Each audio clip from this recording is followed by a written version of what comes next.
Setelah gagal berkoalisi dengan Partai Golkar, PDI Perjuangan Tuban akhirnya merapatkan dukungan kepada calon incumbent Huda Nur.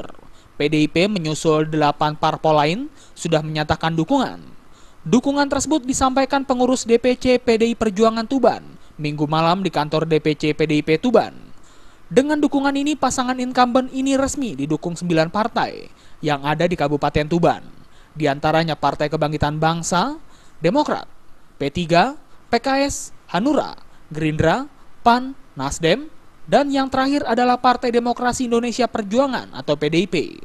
Khusus untuk PDIP, awalnya santer dikabarkan akan berkoalisi dengan Partai Golkar, yaitu dengan mengusung pasangan Hani, anak dari mantan Bupati Tuban, Haini Relawati, dan Amir Burhanuddin dari PDIP.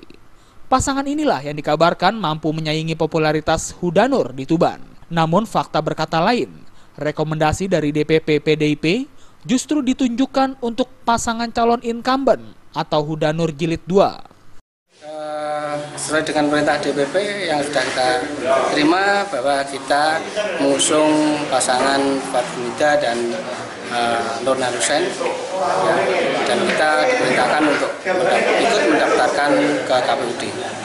Rencananya kapan Pak mendaftar ini? Insya Allah setelah kita konfirmasi dengan PKP, insya Allah pada hari Selasa tanggal 28 Juli jam 2. Dengan dukungan PDIP ini, sudah bisa dipastikan pilkada mendatang akan diikuti 2 pasangan calon.